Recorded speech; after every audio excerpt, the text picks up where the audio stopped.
first time. And alhamdulillah that I got a chance to meet with them. I have benefited myself from the writings of Omar Valilio, of the Murabitun. And I commend the Murabitun for the excellent work that they have done in attempting to explain the subject of riba, and in particular money, paper money. The Murabitun have gone beyond that to mint money. They're minting gold coins and minting silver coins. Alright? They are now seeking to establish Muslim villages. Exactly what I want to do. And in those Muslim villages, they want to reintroduce real money. But in the meantime, what they have done is to establish e-commerce, electronic commerce using the Islamic dinar. They ask you to buy dinars and then use your dinar for trade within their trading market. The only problem that we have found so far with this system is that it begins on the same foundation that the European system began, namely that we're not going to be using actual dinars and handing over dinars. No. That we'll be using a receipt for the dinar, while all the dinars are going to be kept in one central location, and we have to pay for the dinars to be kept there. They are going to be earning money while keeping and storing the dinars. And we have to depend upon their honesty and their integrity, that when we want our money, we can get our money. I'm not comfortable with that. In my market, every man will keep his money in his pocket, and when under his pillow.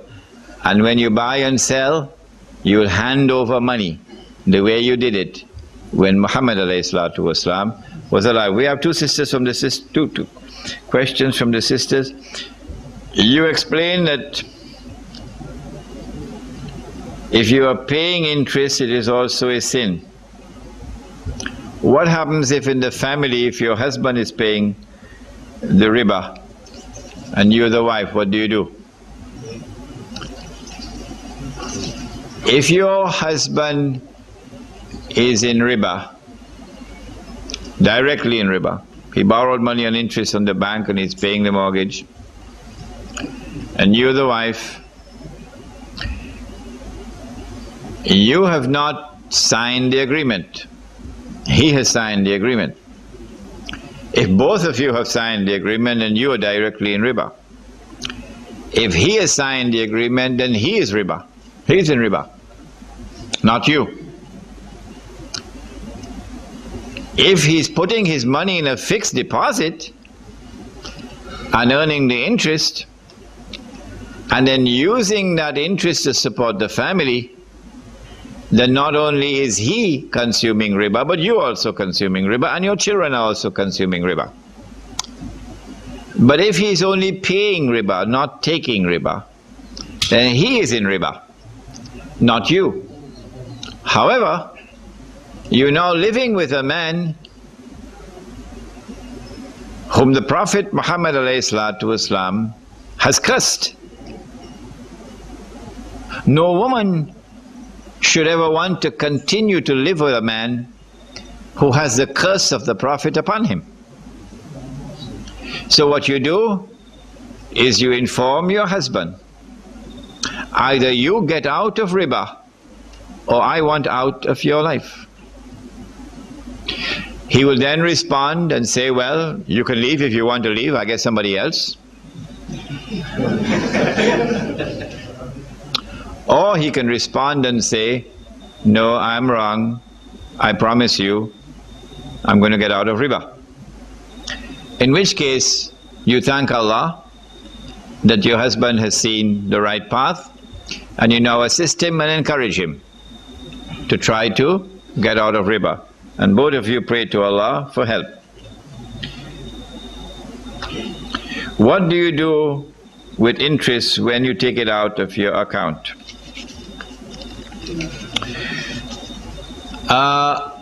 I put $100,000 in a fixed deposit, and after 1 year I got how much? About 10,000?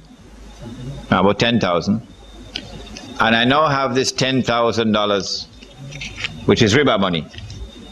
Question is, what can I do with this 10,000? Can I give it to the poor? I can only give it to the poor if it's halal for the poor. All right? If it's halal for the poor. But it will only be halal for the poor if Allah or His Messenger said that it is halal for the poor. Did Allah say that it is halal for the poor? No, He did not. Did the Prophet ﷺ say that it is halal for the poor? No, he did not. So if I give it to the poor, I'm putting fire in their belly. When that poor man takes this riba money and consumes it, he has riba in his belly. If I don't tell him that it is riba money, then there's an even bigger sin on my part. So I can't give it in charity to others because haram for them. Can I give it to a Jew? Can I give it to a Christian? To make weapon against us. Can I give it to a Buddhist? When Allah sent down the Quran, did He send it only to Muslims or did He send it to all of mankind? Ya ayyuhan nas, Ya ayyuhan nas, inni Rasulullahi ilaykum jami'a. O mankind, I am the messenger of Allah sent to all of you, all of mankind. So the prohibition of riba applies to all of mankind. Well, and if I can't give it to anybody else, what can I do with it? I cannot keep it myself. I cannot give it to others. And I don't have a chance to meet with the jinn. So what do I do with it? I'll tell you what I would do with it. I will invite all my family members, particularly the young ones. Particularly the young ones. And I'll give them a lesson they will take with them all through their lives. I will first tell them very simply the story about riba, and then I'll tell them about this money. And I prefer to do it in the night time when it's dark. Yeah. Then I say, all right, children, sit down. These are $10,000 here. See what Abba is going to do with this. I then get some matches, put some kerosene, and I burn it. These children and these family members will have this etched in their hearts until the last day. They will never, never, never forget that day when Abba burnt the money before their very eyes. The only one who won't be able to sleep that night is the banker. The banker. I don't think that there's any prohibition against auctioning, except that the Prophet said he cursed the one who is planted there to bid up the price. He is not himself interested in buying the article. He only wants to bid up the price. So he's planted there to bid up the price. The Prophet cursed him. Once you don't have that, I'm not aware of any prohibition against auctioning. What else? Bargaining. Bargaining. لا تأكلوا أموالكم بينكم بالباطل إلا أن تكون تجارة عن تراض منكم. Do not consume each other's wealth unjustly. Rather, conduct business in such a way that there would be mutual satisfaction. So when bargaining, bargaining should be conducted in such a way that at the end of the transaction, you arrive at a price with which he is happy and you are happy. My motor car needs to be repaired. So I go to your garage and you fix a price for me. And I bargain with you and I said, okay, we now arrive at a price. And then you fix the car and I pay you. And I go home and I'm happy with the job that's done. Because this is a transaction in which you are happy and I am happy. When my motor car needs to be repaired in the future, I'm coming back to you. Even if I leave this district and I go to live 50 miles away, I still want to come back to you with my motor car. But if my motor car needed to be repaired and all that it needed was a fuse to be changed, that's all. And a fuse is 50 cents. And I go to you and you tell me, Sheikh, the transmission is bad. And this job is going to cost you $500 and it's going to take a few days to repair. And of course, because the Sheikh doesn't know the subject, so he gives the car. 3 days later he comes, he pays the 500 and he gets the car. But then you went with your friends and while you were drinking the whiskey, say, you know what I did with the Sheikh? And then the news reaches the Sheikh. He ripped me off. Would you ever want to go back to him? No. No. The minute you know that this was a transaction in which you were deceived, you were ripped off, you would never want to do business with that man again. Never. You wouldn't even want to shake hands with him again.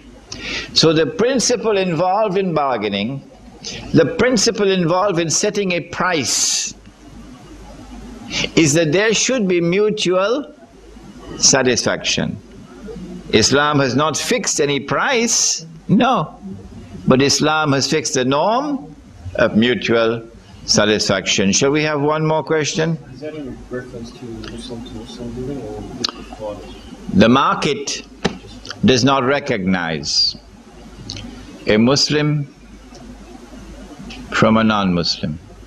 The market does not give to a Muslim any special privileges to which a non-Muslim is denied. If a Hindu is in the market, the Hindu can make more money and the Muslim may make less money. So far as market price is concerned, and so far as business transactions are concerned, the market does not discriminate between a Muslim and a non-Muslim. All that Islam does is to establish and to sustain a free and a fair market. Whether you're Hindu or Muslim or Jewish or Buddhist, you go into the market like anybody else. And if Allah chooses to give you a profit, you get a profit. If Allah chooses to give you a loss, you suffer a loss. Listen, we have a lot of questions. Let's take 1, 2, 3 and we end. Okay? And the Sheikh. And 3 more and we end, okay? It's 11:15. Sheikh, we have here in Australia, majority of Muslims living on social security, and their income very low, and they pay rent. Most of them pay rent. A rent maybe weekly $200, $200, and they pay rate for all life if they don't take any money from bank or from other men, but this man want money only by interest. But they pay rent to men who build. He is Jewish. He built the building and he built the flats, and they pay to him. And this rent never be their money again. But if they, from same Jews, take the interest and the loan, the flat one day will be there, the flat. I think, but Allah, those people enforced to do this by kings from Islamic states, because they put their money in the America, in the Western banks, and if they're doing Islamically, or Muslim will be benefit from this, will benefit from that. But now I think these people we can put him on the stage of the situation of daruri. Then now in this state as minority, but poor people, because they come from without anything in this country, and they pay this and the rent, and they never will pay their money. But the flat will be sometime there, and they will survive their children and give this to their children to inherit this flat in our interest. And this situation really for Muslims in an Islamic state very, very hard, but Allah subhanahu wa ta'ala is not better than us. All right, the Sheikh has not asked a question. The Sheikh has differed with me in the opinion which I have expressed. All right? I never came here to try to convince anyone or to stop anyone from borrowing money and interest to buy a flat. No. Allah has not given to me this job. If anybody wants to borrow money and interest to buy a flat and use whatever reasoning or argument he wants to use, he has the freedom to do so. What I have done is recorded in my book.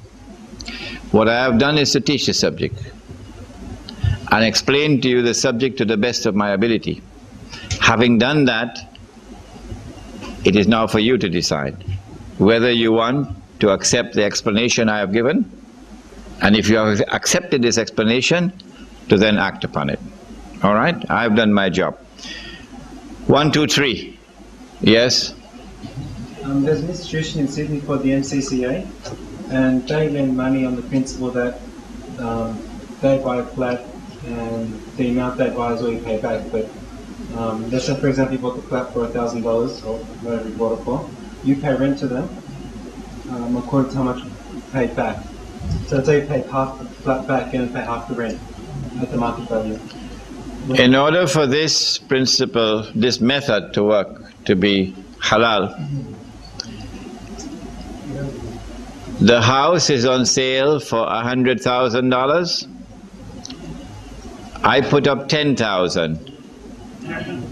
The investment company, which does not have to be Muslim, puts up 90,000. It does not have to be Muslim. And we now have a partnership. We bought the house on the basis of a partnership. They own 90% of the equity. I own 10% of the equity. We now have a partnership. The partnership now signs an agreement with me, which is a rental agreement, that I will rent the house at the market rental value, not at the rental value that Mr. 90% determines. Not at the rental value that one of the partners unilaterally determines. Not on that basis. On the basis of the market rental value, which is determined through a valuation, a business valuation. What if the rent is set at the average of the state? Let me repeat one more time. Islam operates on the basis of the market, not the state. The state does not determine market price. The market determines market price. So you get a business valuation which determines the value, the rental value. And both parties must decide upon that third party who will be the valuation. When we get the market rental value, not the rental value unilaterally determined by one partner, at that market rental value, the house is now rented. When the rent is paid every month, 90% goes to that partner and 10% comes back to this partner. This is a separate transaction, independent transaction. So long as I have 10% of the ownership, the equity, I get 10% of the rent. The lease is, say, for 1 year. At the end of 1 year, we have another market valuation to determine whether the rental value should remain the same or go up or go down. Every year, we have a new lease. Okay? Now, in addition to this, we have a second agreement. And the second agreement is that the partners who own the property are responsible to the extent or proportionate to their ownership, responsible for taxes. So you will pay 90% of the taxes, and I'll pay 10. Responsible for maintenance, so you'll pay 90% of the bill for maintenance, and I'll pay 10. And that the partners have the permission to agree upon one partner increasing his equity. So I want to increase from 10 to 20. Anytime I want to increase my equity, anytime I want to buy from my partner, we will have to determine the market value of the house, because that market value changes. We will not operate on the original purchase price of the house. No. Every time I buy from you, we determine the market value. Therefore, we determine the market value of the portion I want to buy. I pay you, my equity increases from 10 to 20 to 30 to 40 to 50, etc. When I have bought you out, then the house is mine, and you transfer the total ownership to me. This is a halal transaction. I have not found it anywhere in the world today, except for one instance I have found in San Francisco. Only one. Was your hand up in the beginning? No. No. No, I think I have a very important question. That gentleman there. Sure. Which man? Yes. On the beard. Sure. In a situation, if somebody buys a house, borrows money from the bank, say buys a house for $150,000, and say 4 or 5 years down the track, he realises that it was haram, and he decides to repent and sells the house. Okay? He bought the house for $150,000, he sold the house at the market value, which is about $300,000. Is he entitled to the profits? Yes. Is he entitled to all the I just mentioned it. فَمَنْ جَاءَهُ مَوْعِظَةٌ مِّن رَبِّهِ فَانْتَهَى فَلَهُ مَا سَلَفَ وَأَمْرُهُ إِلَى اللَّهِ. You don't have to give away that profit as charity. You don't have to give away or leave it with the buyer, reduce the price. No. Yes?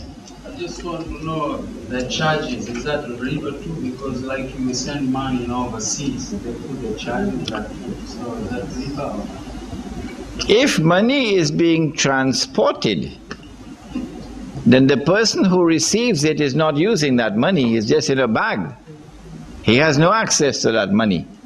And he's just taking the money from one place to another. Why should he do that free of charge?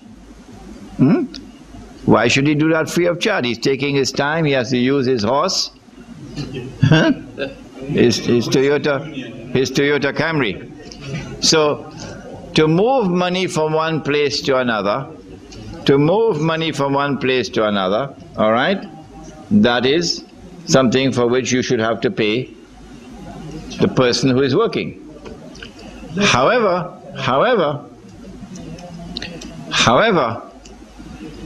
what we have today is not the movement of money, but the movement of paper and the movement of electronic money. All right? If I give you 10 gold coins and I say, take this to Melbourne for me, I ought to compensate you for your time and your effort. But this is halal money. When you're transporting or moving haram money, how can we get a halal fatwa? No, the money is haram. You pay your zakat. And you took paper money to pay your zakat. The paper money is haram. I want to know what kind of mathematical formula I have to use to get haram to deliver halal. Beyond me, I never studied that chapter in mathematics. This is haram. How can halal emerge from haram? All right? Can we ask last two questions and then? I think the Sheikh raised Yes. is a disturbing and important one. The Sheikh has not raised the point. The Sheikh has differed with me. I know All right, here we are. that's his right to do that, but it looks like a lot of Muslims have this problem. They argue that just because they're Muslims, why should they be poor? Why shouldn't they own a house? But this is but only because simply you should not contract any haram thing. But I think you should respond to him. I think that's Next one. Last question. Thanks, Sheikh, for giving me the opportunity to answer this question. My question is basically on that the slavery system existed in Islamic society. If that system was legal, on what basis the transaction had taken place between the master and the slave? Because I'm not very sure about this topic, and if you think today's the right time for If you come here to make problem.